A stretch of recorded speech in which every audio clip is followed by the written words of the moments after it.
Eh bien, bonsoir à toutes et à tous. Aujourd'hui, on se retrouve pour la vidéo tant attendue, celle que vous attendez toute l'année, la vidéo les 10 meilleurs films de 2020 ou le top 10 des meilleurs films de 2020. Avant de commencer la vidéo, vous vous en doutez, l'année 2020 n'a pas été ce qu'on pourrait appeler l'année la plus fournie en termes de films, notamment sortis au cinéma, même s'il y a eu des films sortis en VOD. Donc, vous vous attendez peut-être à voir un top 10 avec des films que j'apprécie, mais pas, que je considère pas comme des trucs super bien. Eh bien, figurez-vous que non, et que bizarrement, cette année, j'ai eu beaucoup de mal à décider quel film j'allais mettre dans mon top 10. Bon, comme les années précédentes, hein, on va pas se mentir. Mais, bah voilà, au début, j'avais environ 30 challengers pour être dans le top 10. Il se trouve qu'il a fallu choisir. Et on commence tout de suite par le numéro 10, Kagillionaire. C'est un film américain, un peu inclassable au niveau du genre. Je dirais que c'est un drame, mais en tout cas voilà, c'est un film plutôt indépendant, réalisé par Miranda Julie et produit par Brad Pitt. Et c'est super bien. En fait, ça raconte l'histoire d'une fille qui grosso modo, qui est avec ses parents. En fait, c'est une famille d'escrocs un petit peu, d'escrocs de la société. Et cette fille-là, elle va rencontrer des gens, notamment une fille. Hein. C'est assez difficile d'en parler puisque c'est un film un peu atypique, hein. C'est un film très auteur, mais c'est un film que j'ai beaucoup apprécié, notamment parce que c'est ce genre de film où en fait à la fin du film je me suis dit tiens, j'aurais bien aimé quand même rester avec ces personnages. Il y a plein de choses qui font que les personnages sont attachants. Il y a une vraie évolution dans les personnages. Les actrices et acteurs sont très bons. Notamment voilà, l'actrice principale et puis l'actrice qui joue celle qu'elle va rencontrer. Et les deux parents sont assez dingos, hein, on va le dire. Mais en tout cas, voilà, c'est un film, je pourrais pas trop vous en parler, non pas parce que je m'en souviens pas, mais plus parce que c'est assez difficile de résumer ce qui se passe dans le film, hein, parce que c'est à base si tu veux, de gens qui ont peur des tremblements de terre, qui prennent l'avion et volent leurs propres valises pour faire croire que, enfin pour toucher l'assurance en fait. Enfin c'est assez compliqué à résumer, mais en tout cas sachez que c'est un film que j'ai beaucoup apprécié. Ensuite, en numéro 9, le film Relique, qui est un film australien et états-unien, réalisé par Natalie Erika James. C'est le deuxième film d'ailleurs, vous verrez à la fin qu'il y a eu finalement pas mal de films cette année que j'ai appréciés qui ont été réalisés par des femmes, hein, donc ça change puisque c'est assez rare. Non pas que j'aime pas les films réalisés par les femmes, bien au contraire, mais que finalement c'est peut-être que je m'y intéressais pas forcément avant, maintenant je m'y intéresse. Mais donc voilà, Relique c'est un film horrifique, film d'horreur, qui parle de la maladie d'Alzheimer, donc avec en fait une famille, enfin en fait il y a 3 générations, il y a la grand-mère, la mère et la fille, et donc la mère et la fille vont aller s'occuper de leur grand-mère qui en fait disparaît et puis on sait pas trop où elle va. Et c'est un film qui à la fois fait peur et à la fois est très touchant. Moi il y a 2 scènes qui m'ont marqué dans le film, c'est une scène qui est dans la forêt où en fait il y a la grand-mère, me semble-t-il, qu'elle enterre des photos, parce qu'en fait elle veut pas les oublier. Enfin, c'est quelque chose comme ça, j'ai plus exactement le souvenir de la scène, mais c'est une scène assez bouleversante. Et là aussi la scène de fin où je ne vais pas vous spoiler, mais il se passe des choses qu'on ne s'attendrait pas forcément à voir dans un Blumhouse par exemple.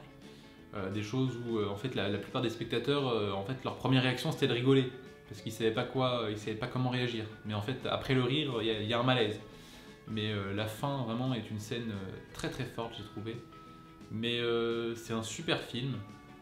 Surtout qui vaut par son message. La mise en scène est assez intéressante, mais moi je le retiendrai surtout pour son message.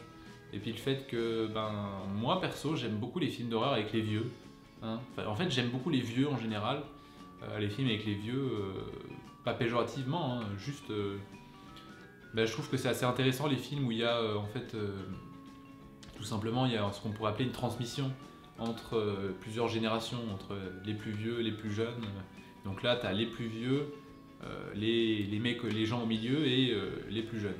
Donc ça, je trouve que c'est super intéressant. Ensuite, le numéro 8, c'est Play, un film français qui est une comédie romantique, on pourrait dire, réalisé par Anthony Marciano, qui avait d'ailleurs aussi réalisé le film Les Gamins avec Max Boublil et Alain Chabat.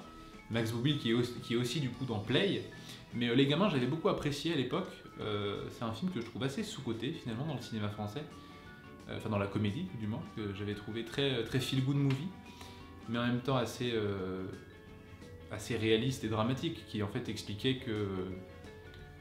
Enfin en fait c'est un petit peu un entre-deux, c'est-à-dire que le père, lui, en fait il a été posé pendant des années et des années avec sa femme et il en a marre, il veut bouger, ce qu'on pourrait appeler voilà, la crise de la cinquantaine, soixantaine, je suis pas spécialiste.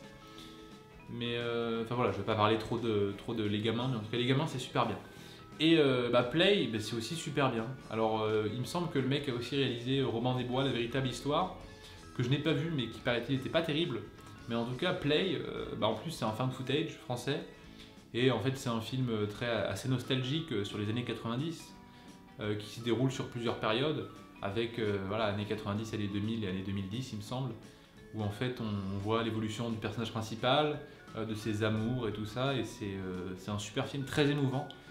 Je vous avoue que même si je suis pas né dans les années 90, j'ai bien aimé la nostalgie à ce niveau-là. Notamment le côté qu'il n'y avait pas les téléphones, les réseaux sociaux et tout ça, ce qui est assez... enfin, ils en parlent un petit peu dans le film, mais c'est un film très très agréable, j'ai trouvé. Donc voilà, en plus, film français, bravo. Puis Max Boublil, moi je l'aime beaucoup ce mec en tant qu'acteur, en tant que chanteur aussi. Humoriste, je sais pas, j'ai jamais regardé, mais en tout cas, moi je l'aime beaucoup. Ensuite, le numéro 7, c'est Dark Waters, et non pas Dark Water, qui est un film, il me semble, japonais, un film d'horreur japonais. Mais en tout cas, là, c'est un film réalisé par Todd Haynes, à qui on donne notamment Carol, et avec Mark Ruffalo. Donc c'est un film qui parle, grosso modo, d'un avocat qui va se lancer dans une guerre contre une compagnie de produits chimiques qui empoisonnent toute une population, notamment avec la question du téflon, en fait, ce qui recouvrait les casseroles, où en fait, c'est un vrai truc qui est vraiment arrivé, c'est tiré d'une histoire vraie. Donc en fait cette histoire où, vous savez, on vous a sûrement déjà dit qu'il ne faut pas frotter les casseroles, parce qu'en fait ce qui est en dessous c'est toxique. Et bien grosso modo c'est cette histoire-là. Donc, sauf que eux, en fait, il n'y avait pas la protection sur les casseroles. Les casseroles étaient directement en téflon. Donc, c'est un film, déjà visuellement, je trouve qu'il est super intéressant parce que c'est un film qui a été fait entièrement en lumière naturelle. Donc, ça veut dire sans ajout de projecteur, comme je le fais là, par exemple. Ce qui est toujours une démarche super intéressante, je trouve. Et puis, Mark Ruffalo, excellent en avocat. Et c'est un film, franchement, que j'ai beaucoup apprécié. Pourtant qui est très sombre, hein, au niveau de ce qu'il raconte. Il y a un moment où en fait... il y a même un moment où en fait il va y avoir un espèce de time-lapse de 7 ans dans le film. Enfin je sais plus si c'est 7 ou plus, mais de plusieurs années où en fait, il va y avoir une procédure juridique. Mais c'est un film vraiment, si vous ne l'avez pas vu, je vous conseille vraiment de le regarder. Ensuite, le numéro 6, c'est Mignonne, voilà. Film français dramatique réalisé par... alors, il ne faut pas que je me trompe dans la prononciation, mais il me semble que c'est Maïmouna Doucouré. Voilà, j'espère que je ne me suis pas trompé. C'est un film qui a fait énormément scandale, notamment quand on a vu effectivement l'affiche qu'a posté Netflix US, à base de petites filles de 11 ans qui twerk. Et donc, évidemment, voilà, la sphère d'internet s'est réveillée et a dit « Oh mon Dieu, c'est horrible, pédophilie et tout ça ». Et forcément, moi je vois ça, je me dis bon, beaucoup de gens parlent, mais est-ce que beaucoup de gens ont vu le film? Je ne sais pas, hein, mais effectivement, il s'avère que très peu de gens ont dû voir le film, hein, parce qu'on n'a pas dû voir le même film. C'est un film que j'ai beaucoup apprécié. Qui en fait montre quelque chose qui est réel dans la société actuelle, c'est-à-dire l'hypersexualisation. Alors voilà, bon, je sais que c'est compliqué de parler de ce film étant donné que je suis un homme, donc potentiellement je suis un violeur et potentiellement je suis un pédophile. Hein, je dis bien potentiellement, voilà, mais je sais que certaines personnes pensent ça, donc voilà. Je préfère me dédouaner tout de suite. Voilà, moi en fait, ce film m'a mis, en fait, les scènes où en fait les jeunes dansent m'ont mis mal à l'aise, mais en fait c'est fait pour. Et il y a tout un film derrière, il y a tout un schmilblick où en fait, concrètement, bon, pas de spoiler, mais en fait, à la fin du film, elle se rend compte que c'est pas ce qu'elle veut faire, hein, tout simplement. En fait, ce qui est compliqué, c'est que c'est un film qui parle de la religion, voilà, et qui en fait montre que, à la fois, cette fille ne veut pas être enfermée dans la religion, enfermée comme sa mère, mais à la fois, elle veut en fait se libérer de la religion. Et à la base, pour se libérer de cette religion, justement, ce qu'elle va faire, c'est faire des danses sexy avec ses potes du lycée, ses potes du collège. Mais sauf que du coup, c'est un moyen d'émancipation, effectivement, mais qu'elle va se rendre compte que, en fait, c'est peut-être pas une si bonne idée que ça, en fait, d'afficher son cul devant tout le monde, surtout quand il y a des gens qui filment, etc. Mais c'est un film vraiment extrêmement intéressant. C'est aussi un film, pour le coup, que j'ai trouvé très comique par moments, puisqu'en fait, il y a des situations où littéralement ça sort un peu de nulle part, et en fait, il n'y a aucune conséquence, et ça m'a juste fait exploser de rire. Et en fait, il y a toute une scène où en fait, la mère est au téléphone avec son mari, qui est dans un autre pays, et en fait, elle passe le téléphone à sa fille, et en fait, la fille, elle prend le téléphone, et, et en fait, voilà, elle prend le téléphone, et puis elle le jette par la fenêtre. Et en fait, juste en voyant ça, j'étais mort de rire. Et il y a plusieurs situations comme ça. Il y a aussi un moment où elle plante un compas dans la main d'un gosse. Enfin, c'est complètement n'importe quoi. Mais c'est un film que j'ai beaucoup apprécié. Et je trouve que, en fait, je pense que beaucoup de gens devraient le voir, ne serait-ce que pour comprendre un petit peu. Enfin, c'est un film qui dénonce beaucoup, hein. Donc voilà, je vais éviter de trop m'étendre dessus parce que c'est pas forcément le sujet que je maîtrise le plus au monde et que je ne voudrais pas attiser la haine de certaines personnes. Mais en tout cas, c'est un film que je trouve très intéressant et que j'ai beaucoup apprécié personnellement. Ensuite, en numéro 5, celui que vous attendez tous en top 1, mais qui ne sera que numéro 5, c'est Drunk, réalisé par Thomas Vinterberg, et à qui on doit notamment La Chasse et Festen, et avec le fameux Mads Mikkelsen qui est en train littéralement d'exploser, puisqu'on le verra dans le prochain Les Animaux Fantastiques à la place de Johnny Depp. Et je dois dire que ce film est très très agréable, très bien foutu, très bien réalisé, mais je sais pas, mais disons que je trouve qu'il y en a eu peut-être un peu trop à propos de ce film. C'est-à-dire que quand j'ai vu, en fait si vous voulez ça a fait un peu Parasite, c'est-à-dire que Parasite c'est un film que j'ai beaucoup apprécié, l'ayant vu, ayant fait partie des premiers à l'avoir vu, et Drunk pareil. Mais sauf qu'en fait, après ça, il y a eu tout le moment où voilà, tout le monde s'extasiait dans la scène de fin en mode oh, what a life, what a life. Et comment vous dire que en fait moi c'est quelque chose qui m'énerve un petit peu en général. C'est vous savez la réaction totalement over the top des gens. Oui, la réaction abusée des gens tout simplement à ce film. Des gens qui étaient en mode oh là là c'est le meilleur film qu'on a jamais vu, c'est déjà le meilleur film de la décennie et tout ça.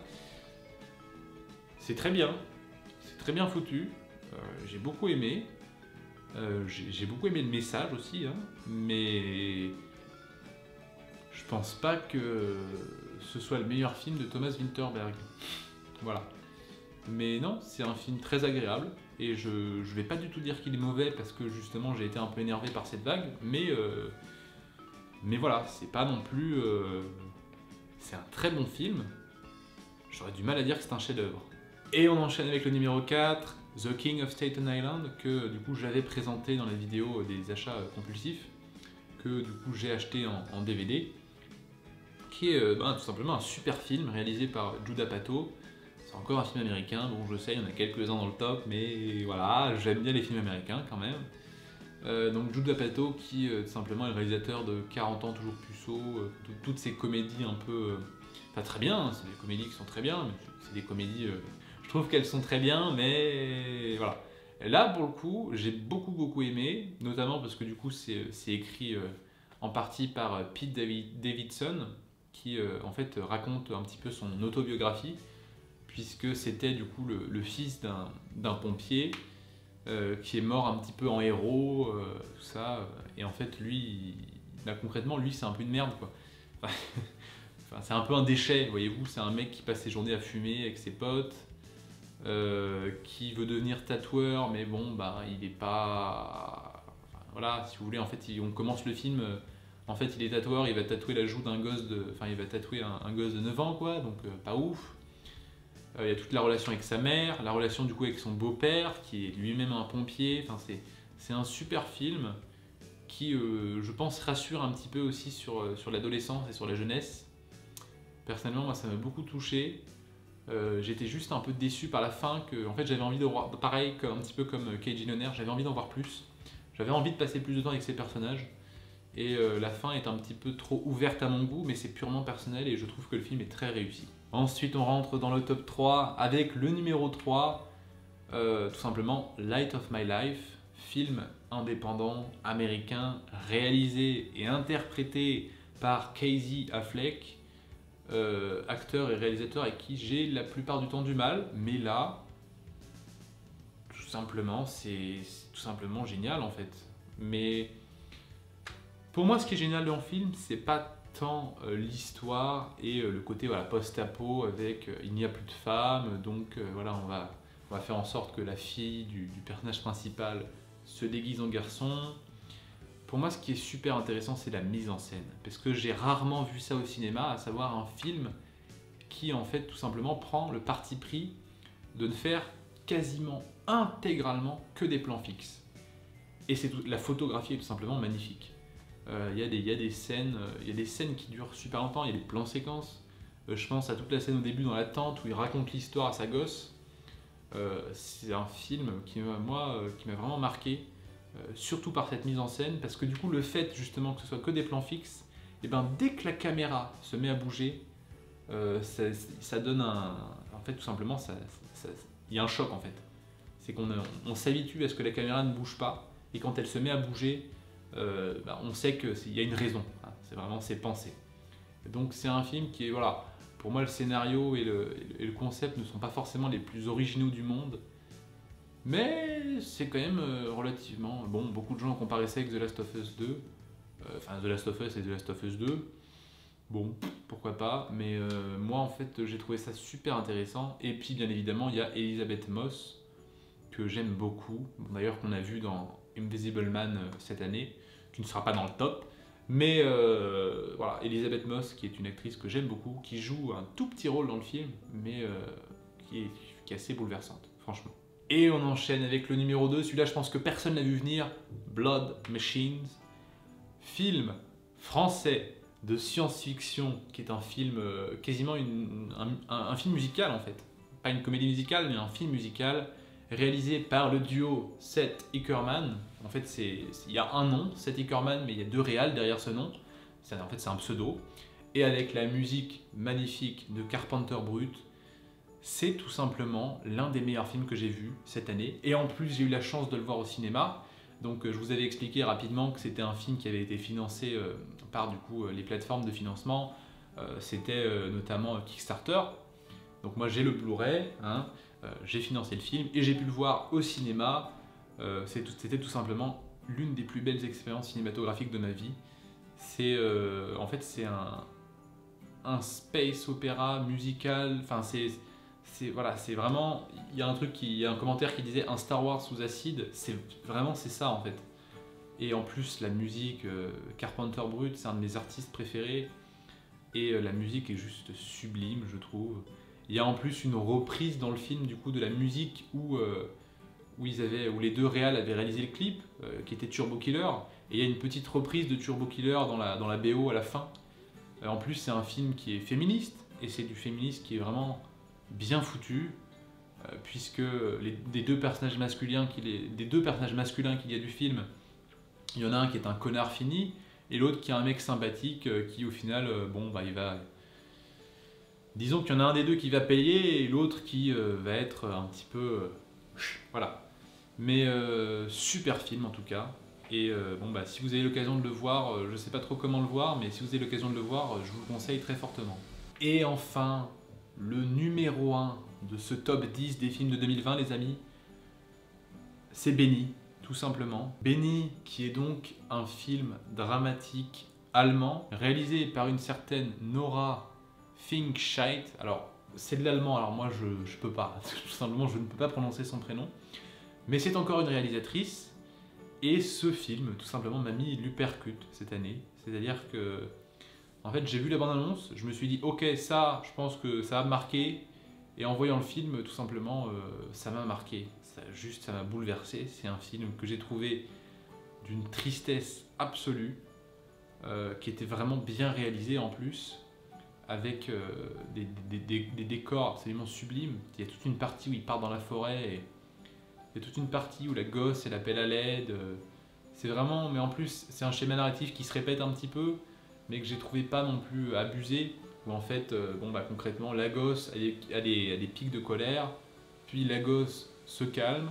Et donc voilà, ce film raconte, j'en ai pas parlé, mais concrètement ce film raconte l'histoire d'une petite fille qui est qualifiée en allemand de système, je sais plus ce que c'est le nom exact en allemand, mais en tout cas qui veut dire en gros c'est des gosses qui détruisent le système, puisqu'en fait c'est des gosses qu'on ne peut pas, en fait on essaie de les mettre dans les familles d'accueil, mais en fait simplement comme ils pètent des câbles, bah, ça marche pas. En fait à un moment, si tu veux, la gosse elle menace des gens avec un couteau, elle menace de se suicider. Elle tape des gens elle prend des carafes pour tabasser les gens. Enfin, en fait, c'est une gosse c'est un personnage qui est un petit peu. On pourrait croire que le personnage est détestable parce qu'elle s'énerve et qu'elle fait du mal aux gens qu'elle aime, enfin des gens autour d'elle et des gens qu'elle aime notamment. Mais en fait, surtout, ce qui est triste, c'est que, en fait, à côté de ça, elle a des moments de tendresse un peu absolue. Mais il y a des moments, effectivement, où en fait, si tu veux, elle kidnappe. Elle prend un bébé et elle s'enferme dans la salle de bain avec le bébé. Donc quand t'as la mère qui se rend compte qu'elle a le bébé dans la salle de bain, en fait, elle se dit non mais en fait t'appelles la police quoi. Donc c'est bouleversant, c'est une humanité folle, et pourtant c'est une histoire qui est profondément triste. Hein. Mais vous savez que j'aime les films tristes, mais alors film incroyable. Donc voilà, ça conclut ce top 10 des meilleurs films de 2020. J'espère que vous ne serez pas trop déçus de ne pas avoir vu certains films comme Adieu les cons, comme je sais pas, Invisible Man, comme 1917, mais soit c'est des films que j'ai pas forcément appréciés, soit c'est des films qui ne m'ont pas forcément marqué. Pour parler rapidement de 1917, j'ai beaucoup aimé au premier visionnage, et après l'avoir revu 4 fois en fait, j'avais l'impression d'avoir tout vu, mais vraiment genre d'avoir enfin en fait si vous voulez, 4e fois où j'ai vu le film, moi je m'amusais à regarder le regard des figurants pour savoir s'ils regardaient la caméra. Donc c'est un bon film, hein. Mais franchement les gens qui disent meilleur film de guerre, meilleur que le soldat Ryan, ou même meilleur je sais pas, que Platoon ou ces trucs comme ça, Apocalypse Now, non, juste non en fait. C'est bien, mais c'est plus un film.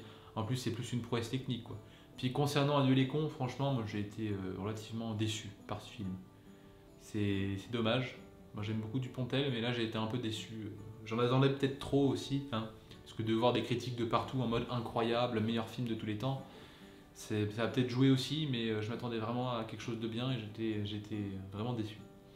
Enfin voilà, écoutez, c'est ceci clos. Normalement cette vidéo sortira le 25 décembre, donc du coup joyeux Noël, j'espère que vous avez eu des beaux cadeaux.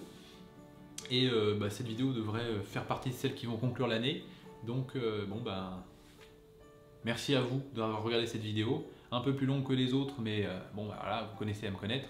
Et puis on se retrouve dans une prochaine vidéo. Salut à tous, c'était Jerry.